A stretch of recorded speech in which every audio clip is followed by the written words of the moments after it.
Well, far too often, children in the two Virginias are abused and neglected, sometimes to the point of death.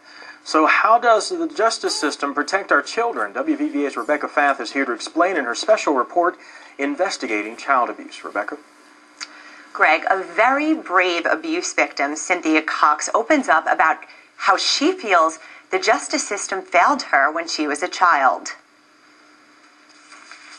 Raised in McDowell County, Cynthia Cox was sexually abused by her father throughout her childhood. But he was a very controlling man that would do anything to instill fear. He let you know he was in control, from throwing tools to kicking animals. The Department of Health and Human Resources stepped in. Her father was forced to leave their home for 6 months, then came back into her life to abuse her again. A victim not only of child abuse, but she believes a victim of the system. I had a boy come up to me in high school who had made the comment, "Well, I know why you don't have any boyfriends."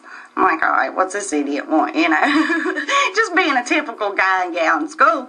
And he's like, "I heard you have sex with your daddy." But he wasn't that nice about it. She hopes the justice system doesn't fail others as it did her. Today, there is an overwhelming amount of child abuse cases in the two Virginias.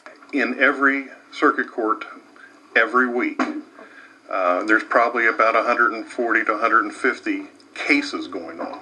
A child abuse case starts with a complaint or a sign of physical or mental abuse, usually reported to police or child protective services. Essentially, the Department of Human Services investigators will bring us a case. Sometimes it's an emergency case where they need to take the child out of the home right then, or maybe they've even taken the child out of the home and they need the judge to look at it and approve it. But Mercer County prosecuting attorney Scott Ash says when CPS gets to the home to investigate, there's not always enough evidence to remove the child. He says CPS uses a checklist to gauge whether it can intervene. Child protective service workers is an art.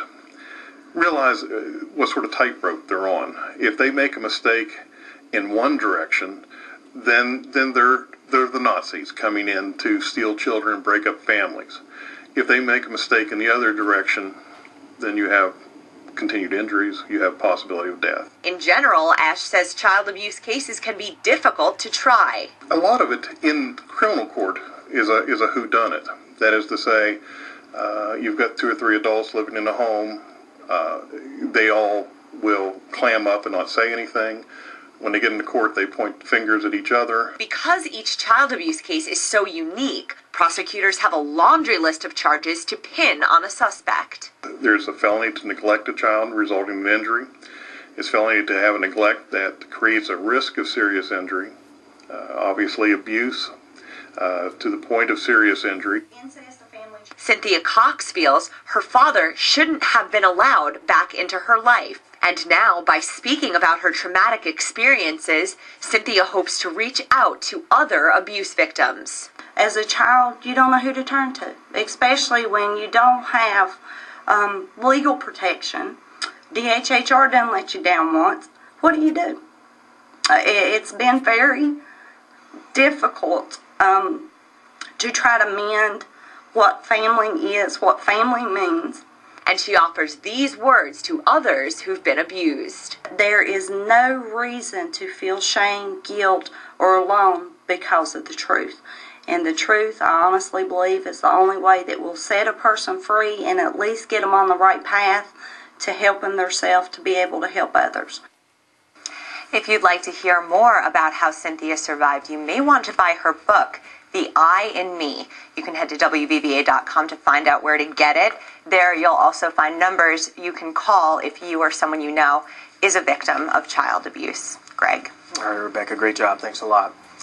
H2O versus sports drinks. Which one